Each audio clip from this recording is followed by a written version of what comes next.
Welcome, ladies and gentlemen, to another episode of the Raw and Unscripted show. We are live here every Tuesday night, 7 p.m. Pacific Standard Time, your place where we deliver raw and unscripted motivation, inspiration, and, of course, education. I am your host, Christopher Rausch, also known as the No Excuses Coach, and we appreciate you guys, whether you're joining us live on the video cast or, of course, listening to us in 20-plus countries all over the world on the audio podcast. We appreciate and thank each and every one of you. We've been doing the show now for 5 years. We are a top 10% rated podcast, and my goal is to be in the top 1%, and I need your help to do that. So when you find value out of this particular program, I would love and appreciate it if you share it on social media. Let people know, hey, check out the Raw and Unscripted show. This guy named Christopher Rausch, he's pretty awesome, and he helps me shift my perception and my perspective about the past, present, and the future, because it's all about eliminating your excuses, eliminating the things that you're tolerating, and going out there and taking imperfect action. Imperfect action, Chris, really? You want me to not be perfect? Yes, ladies and gentlemen, you think about it. If you're striving for perfection, what are you doing? You are hesitating. You are waiting until this and that and everything else becomes perfect to execute on your life. And I can tell you this with absolute certainty. In the last couple of weeks, I have had 3 personal friends pass away. I've had 2 friends get cancer. And I was just talking to my coach earlier today, and she was telling me that 3 of her friends, one just got brain cancer, one just got bowel cancer, and another one just got something else. So let me just tell it to you like this. Regrets suck. Regrets suck. So if you're sitting there playing someday game, someday when my husband does this, someday when the kids do this, someday when the government does that, then I will take action on my dreams. You are wasting valuable time. Life is to be lived right now. And that imperfect action, let me just tell you something. If you strive for 1% growth every single day, 1%, if you just move the needle just 1% on your personal success, your professional success, your relationships, whatever it might be, your fitness, your health, 1% every single day, that compounds upon itself. And let me just tell you something. In 6 months, you could be an entirely different person. A year, you can have so much difference in your life that you will be pretty surprised. But yet so many people wait and they suffer in their mediocrity. They accept the tolerations in their life, and that's what causes regrets. And so I encourage you to create your legacy right now by taking that imperfect action every single day. And what I encourage you to do in this particular broadcast is write stuff down. I'm a big fan of having paper and pen, not your phone, not anything else, paper and pen, writing things down, right? I want you to take 3 golden nuggets from this particular conversation from myself and my guest, write those things down. And then the next thing you do, I'm just going to give you a little coaching advice. You write them on a sticky note. And if it's important enough, you put that sticky note on your monitor. Right now, I have a couple of monitors. One of the things right now, I swear to God, because I am a proponent of speaking what I say and doing what I say, it says right here, will I be happy and proud of this choice right now, tomorrow? So I'm a big fan of that.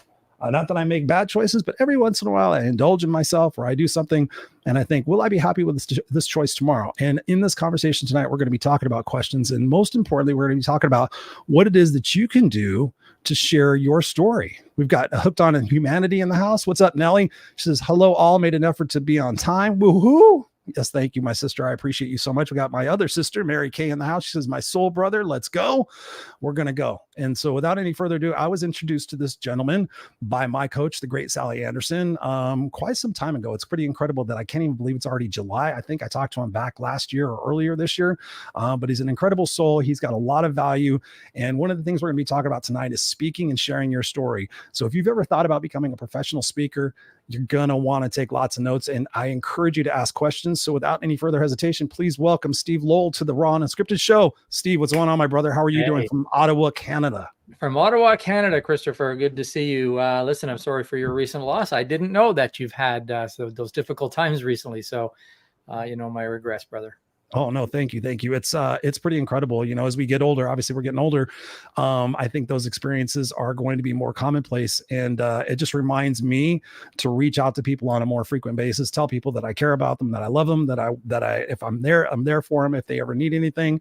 Sometimes we think we're always going to talk to somebody someday. And sometimes those things don't happen. And that was one of the cases with this gentleman. He was a personal mentor of mine back when I was in corporate, and we kept talking about getting together for lunch, and it never happened. And unfortunately, he's passed away. So it's a regret of mine. So I reached out to some people that I haven't reached out to in a while, and it caused us to have some pretty great conversations. So thank you for that, brother. I appreciate you.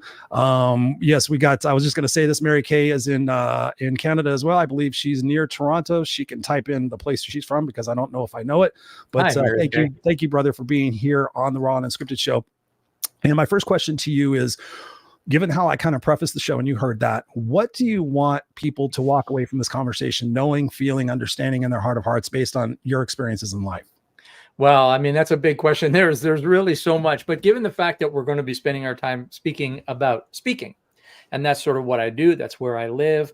What I often tell people is this, I meet so many people who have a magnificent story, or they've got wisdom that they've curated over an entire career. They've got ideas that they have germinated and that they have worked on and that they've dedicated their lives to. And so many of these stories will never be told. These ideas will never be shared. This wisdom will never be shared, simply because people don't really have the confidence that they need to get in front of an audience and speak, or the skills to do it well. And it's always bothered me, Chris, because I meet so many people, and so do you. Sally, of course, is one of them. Of course, she never had the fear of speaking in public. No. But, one of the reasons why Sally, and Sally's one of my favorite people in the world. And Yes. one of the reasons why she has such a huge impact on millions of people all over the world is because she's got this sense of self-belief, this confidence, this fortitude that gets her in front of people. And she has had, as you know, I'm sure, her share of ups and downs and adversities. And she's powered through those, and she's got this gift that just really changes lives. And that's so important to me. And I love to meet people like that, but it really bothers me when I meet people who have these gifts and just don't know how to share these gifts with people. And that's a big part of why I do what I do. Awesome. Thank you for that. We're going to definitely have lots of things to talk about in that discussion. So my next question to you is, what got you started in this? What was your story that got you to a point to say, hey, listen, I want to stand in front of hundreds and thousands of people and share this about myself? Well, I started being in front of an audience at the age of 6, and I wasn't a speaker back then. Of course, I was a little guitar player, and I was a bit of a guitar player prodigy. 6, yes, and I noticed some great axes on the wall behind you. Oh yeah. And so I started playing when I was 6, and I just sort of fell in love with being in front of an audience. And then when I was in my teens, I had a band, and I was never the singer, but I was always the front man, and I was always the guy that was nurturing the audience and playing with the audience and working the room. And then later in my teens and early 20s, we had traveled the country and we were touring around. We were playing, bars and fairs and these kinds of things. But what I found was that in the music business, and I don't know if this has been your experience or not, but what I've learned in the music business, at least back in the 80s, was you're either eating craft dinner or you're eating steak. And there wasn't a whole lot in between. And I was getting kind of fed up with craft dinner, and steak was nowhere to be seen, So I stumbled across a video by Zig Ziglar. I'd never heard the name and didn't even know who he was. Stumbled across this video, and I watched this guy, and I'm thinking, wow, this dude, he's on a stage. He's in front of thousands of people. He's got no equipment to haul around. His bandmates are not drunk. His audience isn't drunk. All he's doing is saying things, and he's getting paid. That's a great job. And so I started to pursue that. But what I tell people is this. A part of my musical career before I gave it up was me doing a solo. I had learned to do some singing, and I was playing my guitar and singing and doing a solo. And I heard, when you're prepping, you like to sing, I heard you singing some good old songs there. And, and what I tell people is, people used to come and hear me sing in the bars, and they'd come up to me and they'd say, Steve, maybe you should just say the words. So I became a speaker. So I started training in my early 20s, and I was really focused on, what am I going to speak about? Because I didn't really feel like I had anything to say. Right. And this is where the self-belief and confidence sort of came in a big way for me, because I was used to being on stage. I was comfortable on stage. I love being on the stage, but I didn't really feel that I had any credibility. I didn't have anything really to say. But what I found my gift was taking other people, putting them in front of an audience, and pulling magic out of them that they never knew existed. So that was my gift. And I stumbled across that when I was working with the Dale Carnegie Training Company. And so what I learned, though, in fairly short order, was that even though I wasn't a business guru, I wasn't a personal development guru, I wasn't a best-selling author, I wasn't a celebrity, I had none of those things. What I did have was I had all these years on stage since the age of 6. And so I thought, I can draw on those things. And so I started to draw on my experience being on stage and helping people develop their stagecraft And that's where I drew my confidence from, because I had a serious confidence issue and a self-belief issue transferring from the musical stage to the speaking stage. And I think so many people, you know, and I'm sure you've experienced too, brother, you know, you start doubting yourself at Oh yeah. times. You start questioning, why am I even here? And am I the real deal? And I, you know, get that imposter syndrome and all that stuff that everybody. Reading my mind. Yeah. And so you just, you know, you fight your way through it, and you just plow through it, whatever it takes. I love that. And thank you for sharing that. It's similar to my story. I was never a rock star, but I wanted to be. So I actually played guitar, sang, did all that other stuff, wasn't very successful at it. And then I got really bummed and depressed because I love, like you said, love being on stage. And then I realized as I started sharing more of my story about me being homeless and on the streets and dropping out in the 7th grade and all that different stuff, that people were captivated by that. And so I was invited to speak on stage and share my story, and I was petrified. But I thought before I went up on stage, I thought, I'm going to be a rock star, but without a guitar and without singing. I'm going to be a rock star. I'm going to go up there and use my words and my actions and my body language to convey a message through my song, which is my story, and get up there. And I'm going to look forward to seeing the expression on people's faces as I transcend their beliefs about reality and about what's possible for them. And so when I got up there, I just envisioned myself actually playing a gig. And when I walked off stage, I got a round of applause. Everybody was standing and it was amazing. And I was like, okay, I could be a rock star with my words. I don't necessarily need to play music. And so it was kind of a similar story for me, being able to own that space. But what you said was very important. And you read my mind when you said imposter syndrome, because I have talked to a lot of people. People have asked me to be a speaker trainer for them, but it's not my niche. So I can refer them to you. But people have said, you know, I'm so afraid of being up on stage. I'm afraid of being judged. I'm afraid of, you know, I'm not going to say the right things. What is it that you would share with people? Maybe a couple of tips for them to overcome that imposter syndrome, because I've told everybody they have a story to tell. And the way you tell your story is going to connect with certain people. It may not connect with others, but what are some tips for people to gain that self-confidence, maybe before they even step on stage? Yeah. You know, we hear all of these things about, you know, all the little tips and tricks about getting over stage fright and all those things. And, you know, some of them work and most of them don't. But there are a couple of things that are really important. Number one is you don't ever want to get rid of the angst. What you want to do is control the angst. And if there's ever a time for me where I am no longer emotionally involved in my message, in my speaking, that's the time for me to quit. So even on a podcast like this, you know, I did some little rituals here before we get on here, but here is the most important thing that I've found is this. It's all about your mindset, and it's about getting yourself into a mindset of service. Yeah. And so this is what I do with every podcast, with every gig, with every presentation I do, every event that I speak at. I take some time before the event and I get myself in a mindset of service. And what I mean by that is I say to myself, how can I best serve this audience? How can I make Christopher look great? How can I be there for Christopher, for his audience, for people who have made the effort to tune into this, people who have made the effort to watch the video?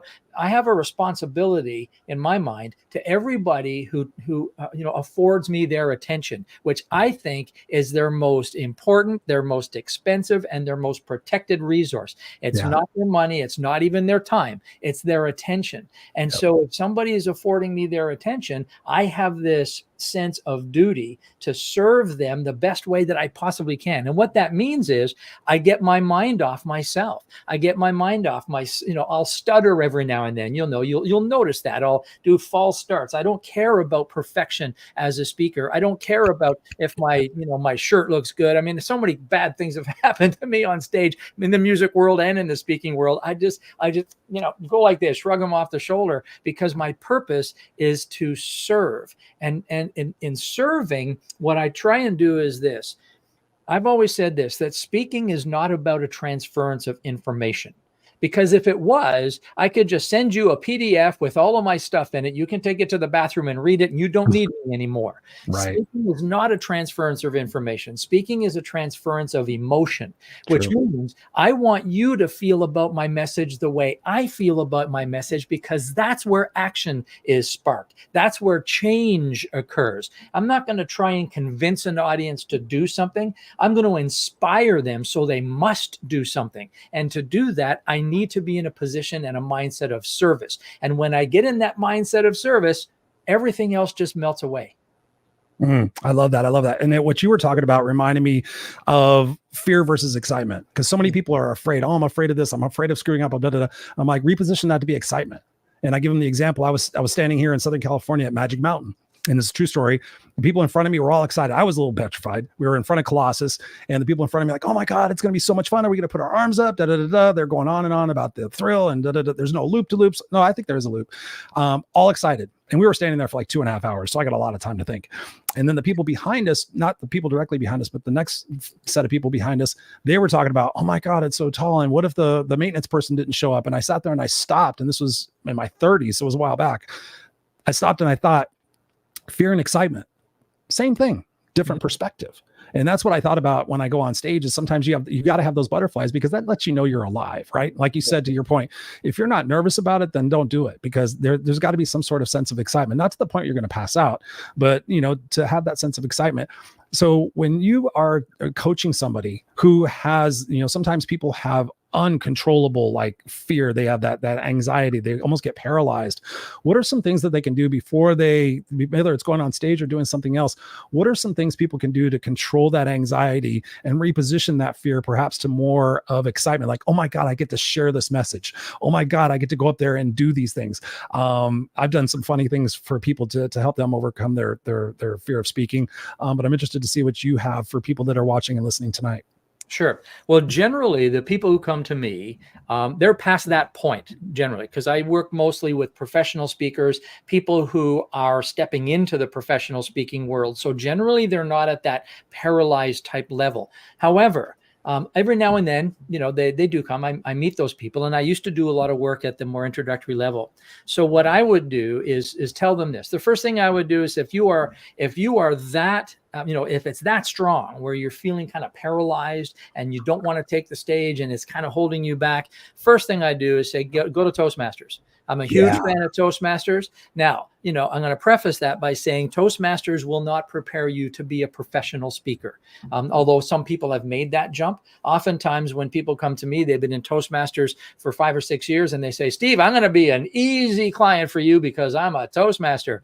Okay, well, you got 5 or 6 years of things to unlearn before you step on the professional stage. A lot. But the thing is with Toastmasters is they will help you build such confidence, help you build such strong self-image. And that's really important. So when people would come to me now, I send them to Toastmasters. Now, what I used to do when I was first starting out is I used to hold a course that was about 15 weeks long, I think it was, and it was designed specifically for that group. People who are, barely able to get up and say their name. And so what I did then was I had this great program I developed where people would come every single week. I would put them on the stage 5 or 6 times every night for just a few minutes. And I would follow the Strength Finders path where I would help them recognize their strengths. I didn't care about improving them. I didn't care about really any technique. I wanted them to know that they could do it and survive the experience. Right. And so I always was able to find something good for help them, to get them to notice that they actually had these skills. They actually had this ability. They actually had something interesting to say. They were actually an interesting person. And so over the course of 12 or 13 weeks, they started to build that confidence. And so building confidence in speaking, Christopher, is the same as building confidence in anything else. There's really only a couple of requirements. One is results. And once you practice and get results and develop skill, which is number 2. So results and skill, that's the ingredients for confidence. Develop the skill and get results, improve the skill and get more results. So this is what I did with them back then. And that's why I like Toastmasters, because whether or not you want to be a professional speaker, if you just want to be confident, build your self-image, be more, assertive in your abilities and believe in yourself more, Toastmasters is a great place to do that, because they will give you skill and they will help you develop results, and then more skill and more results. I love that. I was actually in Toastmasters for a number of years. I competed in competitions. My problem with Toastmasters was the good old boys club. And we can talk about that for another time, but to your point, it is an excellent way to be able to learn your off the cuff speaking, to get in front of people, to go. And I encourage people to go compete. So yes, it is a great organization. I encourage people to go check out multiple clubs, find the one that works for you, but that's a great recommendation. I know that we were talking about the fear of public speaking, and I know that, the people commonly will sit there and say, well, what if I forget what I'm going to say? What if I do this? What if I do this? And I know for myself, I had a horrible experience that I wound up turning around pretty greatly. I went up on stage and I brought my flash drive, and I brought my computer, and they emphatically told me I couldn't use their computer on their network. And I was like, well, I've done this before. It's not a big deal. And they said, no, we have to put it on a flash drive and we have to put it on our computer. I'm like, okay, whatever. It was for a university, whatever. They put the flash drive in. We literally got about 5 minutes before we're going to have probably 1,500 to 2,000 people in the auditorium. And they plug it in and they bring up my presentation. And guess what didn't happen? Yeah, I can imagine. The fonts did not transfer over. They did not have the fonts loaded onto their computer. So it became all jumbled up and horrible looking. And so people are starting to come into the venue, and I got a moment to sit there and think, okay, am I going to use this, or am I going to run off script, or am I going to sit there and just go based on what's in my heart? And I'm not a scripted person, but I use the PowerPoint. I usually use like 1 or 2 words, or I use a picture just to keep me rolling on the story, because I can go off script very easily.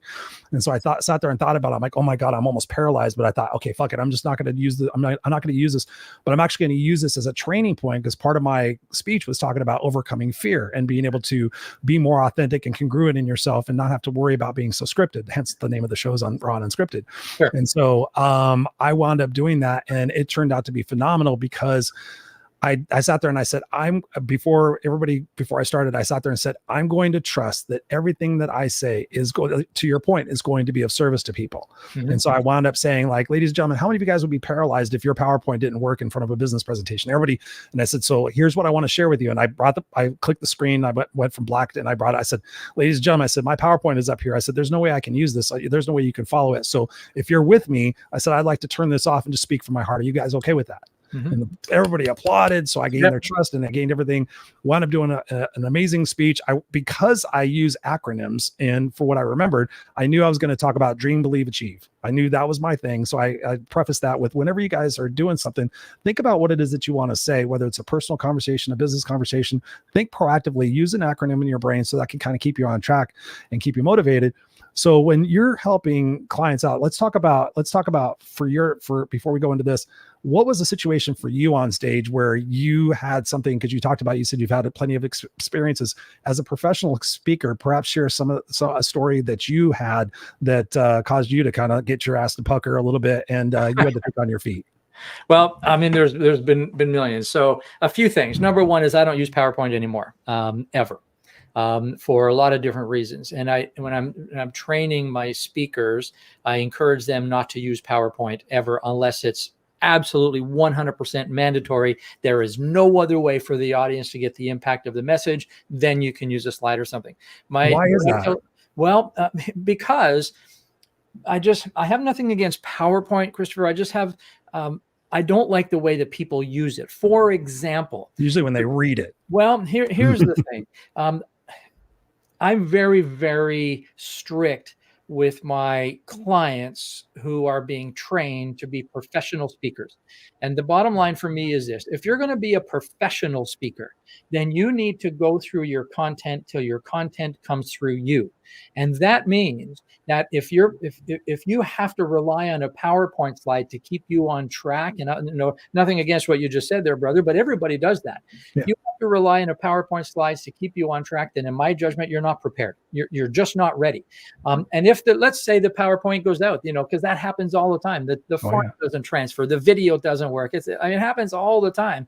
In my judgment, you got to flow as if that was precisely what was supposed to happen. So I'll give you an example. I walked out on stage one time, and you know how sometimes in the venues, the stages are pieces, like they're components, right? Like, and they slide them together. Yep. And a lot of the times these stages are on wheels because they're big, heavy blocks. And so they move the stages in, and then they lock the wheels. Right. And so I was the keynote speaker at this major event, and I got introduced, and I walked out onto the stage, and right along the center of the stage was a crack where the two stage pieces came together, and somebody didn't lock the wheels. Ooh. And so what happened is I walked out and I stepped on the crack, and the stage separated, and my right leg went right through the crack. And now I'm standing there, so you can't see me, but on my left foot with my leg bent and my right foot right through the crack. And I hadn't said anything yet. Okay. Oh, So, I mean, besides, ow. so because I've been through so many strange things, here's what came to me. Don't mind me. It's just a stage I'm going through. And of Ah, course, the place erupted, and then I took my foot out, and we started to go. So if you're going to operate at the elite professional level, which is where I like to play, then these are things you need to be able to do. And you can only develop these skills with tenure. You develop these skills over time. And so what we need to do is we need to make sure that we are not reliant on anything over which we have no control. that's a And great to me, point. that's Write that down, critically guys. important. Yeah, never rely on anything over which you have no control. And so, and in my judgment, the PowerPoint slides, generally 99.9% of the time, they're not needed. And all we're doing is we're relinquishing control to technology. And as you know, you're a musician, you're going to break a string at the worst time during your hot guitar solo, right? Yep. The lights are going to, blow up, which I've had happen. There's so many crazy things happen. But as professionals, what we need to do is we need to go forth and through it as if it was exactly what was supposed to happen on purpose. And we need to make it look that way. Now, of course, when when the PowerPoint slides don't work, you can't make that look deliberate. You did the exactly right thing. You said to the audience, look, I'm just going to speak from the heart. And of course they wanted you to, because people don't care about your PowerPoint slides. They don't. They care about you and your message, and they care about how you're going to make them feel. And that's really all they care about. And so, yes, they would much rather have you speak from the heart. They don't care if you're stuttery. They don't care about perfection, whether you're slick or smooth. They just don't care. What they care about is your message reaches them past their intellect into their imagination and facilitates some kind of change. And it could be just a change in their perspective. Maybe it's a different understanding of the nature of their condition. Maybe it's a different mindset on something where they walk away thinking, oh, I'm going to try something new. I'm going to change this about something. That's what your audiences want. They don't care about your PowerPoint slides. So get rid of them. That's true. And I love that. And I love that. Mary Kay says, I love that, Steve, at your service, 100%.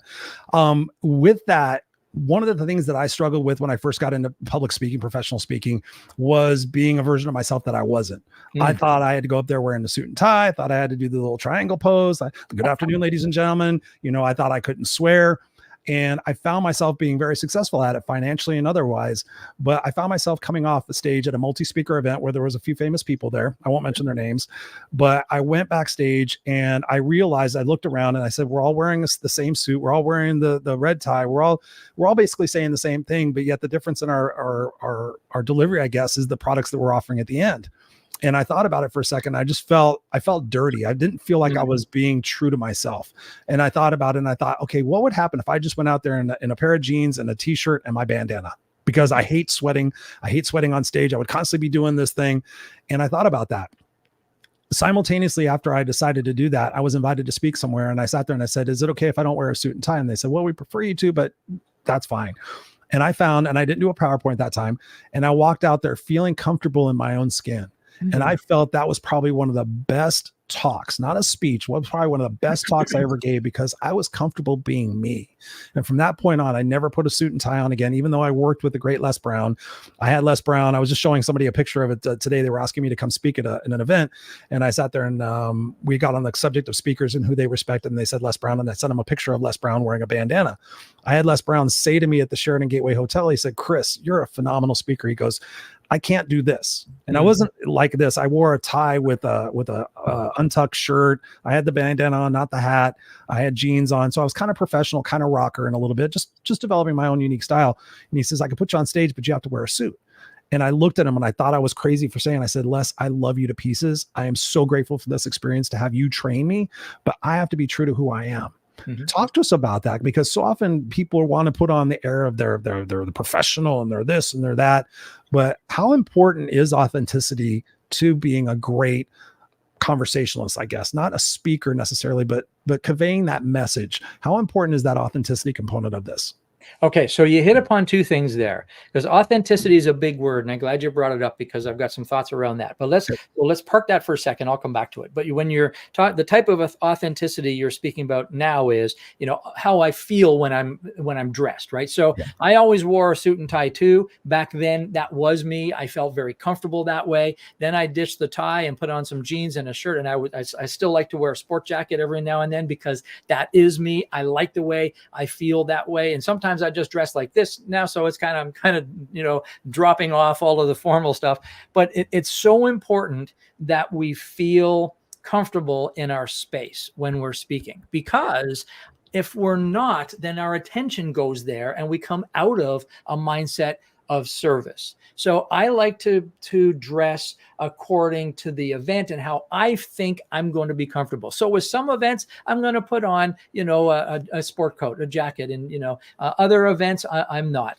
Sure. If I'm doing a virtual event, podcast, I'm always like this. I'm very casual with bright shirts because I'm comfortable, right? Yeah.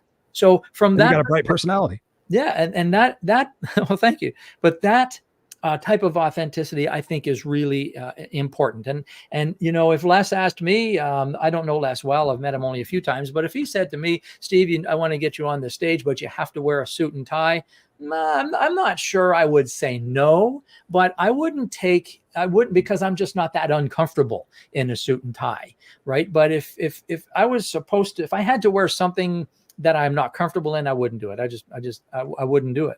There's that. Now, I want to talk about this other piece of authenticity, because we hear this a lot. You got to be authentic as a speaker. So let me ask you a couple of questions about the music days. Okay. Sure. You used to perform professionally, right? Yeah, I wouldn't, professionally is a loose word, but yeah. Okay. All right. Is there any particular song that you just absolutely hated to play, but you had to play it anyway? Gee, I just heard it the other day and I can't stand it. Okay, I'll tell you mine. When you get it, tell me what it is. Okay. Yeah. When I was in the band, we were playing 5-6 nights a week all across the country for many years. And the one song that we would get requested 2-3 times a night back in the 80s was Brown Eyed Girl. Oh, now, Van Morrison. Brown Eyed Girl's a good song, right? Yeah. But when you've been playing it 3 times a night for years, and as you know, it doesn't require an enormous amount of musical skill to play Brown Eyed Girl. It's 3 chords and it's one other chord. So it's got almost no skill level to it. And so what would happen is this. People would request Brown Eyed Girl, and I was the one that was singing it. So in my inside, I'm going, oh, I don't want to play that frickin' song again. But I can't do that in front of an audience. I got to present it as if it's the first time I've ever done it, because I have to be in service to that audience. So I would play that song, I would have fun with it, and I would rock that song and party that song, but I'm not being authentic at all to how I really feel. And so sometimes being authentic isn't exactly what you need to be. I'll give you another example. Not long ago, well, maybe 5-6 years ago, had a motorcycle accident, nothing huge, but I fractured 3 ribs and I scraped myself up pretty bad, and I had to speak the next day. Well, the next day that's when the pain is at its worst. And so I was on pain meds, and I was tired because I haven't slept, and I was sore, everything. The last place I wanted to be was in front of an audience. So if I was being authentic, that's what I would have went up there, and I would have said, look, I'm sore, I'm on painkillers, I don't want to be here. That would have been my authentic feeling at the time. But you can't do that. So, what we do is, when we can't express our authentic feelings at the time, what we do is we reach into our authentic passion for our craft. And that's what. So playing Brown Eyed Girl, I had no passion for that song anymore, but I did have passion for performing. So I reach in and grab the passion for performing and apply it to that song. So when I got into the motorcycle accident, I didn't want to speak that day, but I have to. And you cannot let it show that you don't want to be there. Right. So you reach into the passion for your craft and you put that forward. So when you say the word authenticity, everybody says be authentic. I think it's not as simple as that. I think there are times where you have to reach and find the energy. You've got to reach somewhere and find the passion. You got to find the excitement if it doesn't exist in the moment. And so some would say, well, that is being authentic. I don't know. Maybe it is, maybe it isn't. But sometimes you just don't want to be there, but you got to do it anyway. I love that. Making that connection is so important. Now I have that fucking song stuck in my head. Oh, What yeah. I like about you. Yeah. You hold me tight. Okay. Never Yeah. gonna let you go. Gonna make you feel. Oh, that you had to get that song stuck in my head. I'm like, what is that? I wasn't my Sharona. I'm like, we used to do the hand clap. What I like. Yeah, no, that was the song. And you're absolutely right. I actually would dress it up a little bit and have a little bit of fun with it. That's what kind of got me through it. So make it your own. That's what I tell people is make it your own. Yeah. I would be remiss if I didn't talk about this. So many people have come to me, and I actually struggled this for a great amount of time because I could speak to anybody. Mhm. How do we know who our audience is? How do we know who Steve is supposed to speak to, who Chris is supposed to speak to, who Mary Kay is supposed to speak to? How do we develop that niche? Because so oftentimes, I could speak to old people, I could speak to young people. I found my niche was women. Like women dig me. They like the bad boy.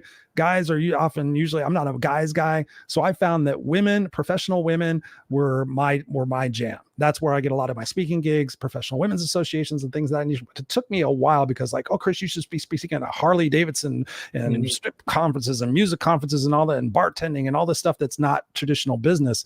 But what recommendations do you have for people to find who their crowd is? Yeah, I think it boils down to two major things. Number one is, and these are not in order of priority. I think they're both equally important. So number one is, who do you want to serve in this world? Who do you want to serve? And I want to serve everybody. Yeah. Okay. Yeah. So you could do that. I want to serve everybody with a pulse. The problem is when you're trying to be everything to everybody, you're nothing to anybody. So, who is it that you really want to serve? That's number one. And then secondly is, what have you got that actually serves them, and why them? I mean, so, here's one thing. I get a lot of women. A lot of my clients are women as well, probably about 80%. And a lot of women will come to me and they'll say, I want to speak for other women. And okay, well, that's great. And there's a lot of women's groups out there, as you know. And then I'll ask them, why women? Why just women? Oh, well, because, I am a woman and I'm very passionate about the movement and all those different things. And then I'll ask them this question. I'll say, so will your skills help me, even though I'm not a woman? Oh, yes. Yeah, they'll help you. Okay, so if I was to pay you for your skills, would you take me on as a client? Oh, of course I would. And so, okay, well, would you then speak in front of a room of men if they're potential clients as well? Well, yeah, I would, but I really want to speak to women. Okay, so now we need to make a decision. Is it a passion project or is it a business project? And so, and either of these are fine. But we need to decide, if we have a group in mind that we want to serve, do we want to position ourselves as the person for that group? And that becomes a bit more of a passion project, which is perfectly legitimate and perfectly fine. But if we want to expand the reach and expand the business, do we need to go a little bit wider in scope with our audience? And if we do, that's okay too. And so what I'm trying to say to people is this: yes, pick who it is you want to serve, determine how you can best serve them, and then determine, is it a passion project where you can make a living serving that group, or is there a bigger opportunity that you should be pursuing? You don't necessarily want to close the door on it just because they don't fit the avatar. And either one of those is perfectly fine. It's just a preference, but I like to make people aware that they may be shutting the door on other opportunities if they are too focused on who they believe their audience is. And as long as they become aware and they choose to stay focused, then I'm okay with that. And if they're my client, I'm fine with that. I just feel compelled to make sure that they don't have blinders on because they've selected a specific audience. I love that. And that leads me to a great follow-up question that I did not know I was going to ask. But in a world, and we kind of talked about this when we spoke last time, in a world where everybody and their brother has become a professional speaker and a coach in the last couple of years, especially during COVID. We've talked about how the speaking industry, the landscape has changed. I know people that put on events and how it's changed. What is the key based on that? Somebody used to say, like, cast a wide net, don't catch any fish. I've been through this. I've had coaches that help me with my niche and all that other stuff. In a world where everybody's a speaker these days, what is that next key for that differentiation? because if I speak to men and I speak to everybody, then I'm not different than anybody. So what's in your words in today's age, how do I differentiate myself? Obviously I'm very different because of the way I look, the way I speak, Right. my podcast and things of that nature. So I have no problem with that now. But for other people that might be listening, what is some key things that they can do to differentiate themselves from a world where everybody's a speaker now? Yeah, everybody's a speaker, and there's, I'd love to maybe do this again and go down that whole track about, how you get paid as a speaker. And so many people come to me and say, Steve, I have this really big story, and I think people should be paying me for it, and for not 100%, but just shy of 100%. That's a pipe dream. It'll never happen for most people. But that doesn't mean that there aren't ways to make a massive impact and massive revenue through speaking. So here's how we differentiate. Of course, that's another big conversation, but here's the bottom line. The differentiator is not your story. It's not your look. It's not even your message. It's not your 3 pillars to this, your 4 secrets to that, or your experience, or, people come to me and say, Steve, I'm a great speaker because I get standing ovations. People pat me on the back and they tell me how great I am. It's none of those things that make you different from everybody else. All those things make you exactly the same as everybody else. What makes you different from everybody else is the change that you affect in your audience. Well said. That's what makes you different. Nothing else differentiates you generally. Everything else makes you look and sound exactly the same, because you're not the only rock star speaker out there, right? And though there are, so yeah, you look maybe different than the folks that are speaking at Les's convention or something. But what makes you different is the impact that you have on the audience. That's the differentiator. And so I built my business around that exact thing. And that's what I do, is I help people become the speaker that actually makes a difference to that audience, as opposed to sharing more information, sharing new ideas. And all those things are good. I don't say you don't do those. You do, of course, do those things, but that's not what makes you stand out. What makes you stand out is when the audience goes away changed in some way. I love that. And I'm going to ask this question. I have to read it because I want to make sure I get it right. Where the hell did it go? Where'd it go? I don't know. I literally just saw it. I came up with a bunch of questions, but I know I usually go based on, it's a follow up to that. Where the fuck did it go? Come on, Chris. Now I got that damn song stuck in my head. Yeah, sorry about that, man. Oh, no worries. Oh, here it is, right in front of me. You've said that being because you kind of mentioned it for a second. You've said that being paid to speak is the worst idea for most people. Can you elaborate on this and why and what they should do instead?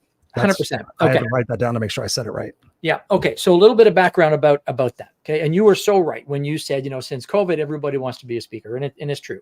And I believe what's happened is when COVID hit and everybody did the pivot into the virtual world, they became pretty comfortable with this, presenting virtually. And a lot of people say, I think now I would like to be a speaker. And that's why you've seen this massive explosion of speaker events all around the world. And now you've got all of these folks out there teaching speaking, and most of them have never spoken professionally ever anywhere, right? But then there are others, like Les has been teaching speaking for a lot of years, and he's he's one of the best in the entire world. Lisa Nichols, same, like earned their stripes, and now they teach people. But most speaking programs out there are taught by people who have never stepped on a real stage or a professional stage, or never made money. So here's what happens. There is this myth out there that's being propagated. And the myth is, if you've got something to say, people will pay you to say it. And it's an absolute myth. And it's devastating, and it's dangerous to people, because what happens is people will come to me all the time and say, Steve, I've got this great message. I've got this great story. I've got this big thing that happened to me. I've been speaking for free, and now I want to get paid what I'm worth. And they have this misconception that just because you've got something to say, people are going to pay you to say it. Now, so there's a whole discussion around that, but that doesn't mean there's no money to be made, and that doesn't mean there's no impact to be made. So here's what happens. The reason why being paid to speak is in my judgment, the biggest mistake. And there are a lot of reasons for it, but here are a few. Number one is that it is the lowest form of payment for speakers. Now you say, well, Les Brown he probably gets like $100,000 a speech. Well, he might, but you know how many Les Browns there are in the world? There aren't very many. And so to get to a level where you're actually being paid substantially, regularly is really, really hard. You need to be a celebrity of some sort. You need to have accomplished something that has made a change in the world, a recognizable change. Like you need to be somebody that the world recognizes. Then if you get there, then you can make that kind of money. Other than that, you can spend 15 years trying to get paid 5, 7, 10, 15, maybe 20 grand per speech. And to do that regularly is only a tiny percentage of people who even do that amount of money. So pursuing that track, the barriers of entry are massive. The return on the investment is low. And if you're paying, you're being paid those numbers, chances are good you're being booked by a bureau and you're paying 30% of your revenue to them. And so and then you're spending a lot, especially now that COVID is gone, you're spending your time in airports, you're spending your time in hotels, which all sounds really great and, and glorious and all of those good things. I did that for years. And I'll tell you something, hotels all look the same after a while. So do airports and so do taxis and limousines. I mean, they all look exactly the same. It gets really old, really, really fast. Yes, it does. And then when COVID hit, what happened? COVID hit on March 20, whatever it is, March 20th, 2021 or 20, I guess. Everybody that I knew in the speaking business was out of business. They were 100%. Unemployed that day unless they made the flip. So it is not a good way to go anymore. Is there opportunity there? For 1 in a million, maybe. How you generate revenue in speaking now is by, the dirty words are selling from the stage, but it doesn't, it's gone are the days where people are being accepting of the high pressure, multi-stacked value add offer, buy now, bonus. Those, days people are not as receptive to that. No. So how you make money in speaking now is you offer the type of value to an audience that brings their awareness to a problem they never knew they had. And then you position yourself as the person to solve that problem through your coaching, through your mentorship, through your programs, through your books, through whatever it is you sell. And then they come to you to hire you or to buy from you. Yeah. That's how it's done. And you can, my wife Jane and I have built a 7-figure business, global business with that approach. And that's what we teach people to do. And you don't have to be slick. You don't have to do all of those things, where you do the altar call and bring them up and put them in a room and then high pressure them. I mean, we can do those things. I can do those. I do those every now and then. Sometimes the environment is right and we do that and it works. But generally, people that hire me have either come from referrals or they've heard me speak on a podcast. They've heard me speak on a webinar. We do lots of those. They've heard me speak at one of our own events. They've heard me speak at somebody else's event. And we even pay to get on several stages. I mean, we've paid as much as $50,000 to be on a single stage for 20 minutes because the right people were there. And I'll tell you, when we do those things, we make our money back sometimes tenfold. Now, I could also go to some association or some corporation with a room full of people who don't really want to be there. They're being paid to be there because their bosses told them to be there. And I'll do my 60 minutes and I'll get my 10 or 15, 20,000, whatever it is. And then I'll go away and really impact nobody. So I want to change lives with the gifts that I've been given. And at the same time, I want to make a good living with the gifts that I've been giving. And I want to do it on terms that work for me. Right. And being a paid speaker it just doesn't accommodate any of that. And so this is a discussion I have with a lot of folks when they come and they say, Steve, I have a big story and I want to be paid. Okay, let's talk about what that actually means. Right. Create the products from that. And with that, we've been going for almost 50 minutes. I know you want to give something away. Then I want you to tell people where they can get a hold of you and learn more about Mr. Steve Lowell. Yeah, sure. So since you brought up at the very beginning of this conversation, you were talking about the fear of public speaking and all those things. So I have a book that I wrote back in 2011 called From Stage Fright to Spotlight. right here. And I'm going to give a PDF of this. And these are all those little tips and tricks that you asked about to get over stage fright. So how about if can I put that in the chat? Absolutely, 100%. I was going to make sure it's in the show notes, but type it in there. Okay, hold on. I guess I have to connect to YouTube to do this. Oh, this is going to be brutal. So I'll tell you what, I'll just send you the link and you can put it in the show notes, or I can put it in private chat. Here we go. Yeah, actually, you can do that too. Yeah, there you go. It's there. It's stevelowell.com/free-book. And you can get that book there as my gift to you. And to find me, stevelowell.com. And that's the best way. All my socials are there and all our, information is there. And that's the best way to reach me. There it is, ladies and gentlemen. It's in the comments. So if you're listening to the podcast, you guys can go to obviously raw-unscripted.com. You can find the podcast. You can check it out there, and then also be in the show notes for the audio podcast, which will be posted tomorrow. And then also people can get a hold of you on Instagram. Is that correct? Yep. I'm the real Steve Lowell on Instagram, and I'm on the other socials, LinkedIn. I'm not on TikTok, but I'm on LinkedIn and YouTube and all of those. So you can find me on all of those. Awesome, Steve. This has been an honor and a pleasure to share this time with you and talk about something I'm passionate about. Not too often I've had people on here talking about speaking, so this has been an honor for me and a niche, if you will, in the 5 years I've been doing the show. So thank you, my brother. I'm going to place you backstage for a second. Don't go anywhere because I still want to have a chat with you, but I'm going to close out the show. You betcha. Thanks, brother. You got it. And there you have it, boys and girls, ladies and gentlemen. Get out there and share your story. Connect with Steve. Obviously, this is something I could tell you. I've had professional speaking training with Les Brown and the likes of a lot of other people in my life. It's super important. And like Steve said, one of the big takeaways you could take from this is go to Toastmasters. I think it's toastmasters.com. The important thing about Toastmasters is you're going to, I don't know what it's like now. I left Toastmasters. I was the president of my club. I left there 14 years ago, something like that. But it is a great opportunity for you to work on your interpersonal speaking skills, your presentation skills, your writing skills, speaking from stage, entering competitions. It's a great resource for you guys to get out there and to hone on this, because yes, the world is full of speakers, but this is an opportunity for you to share your authentic journey, to share who you are from your core.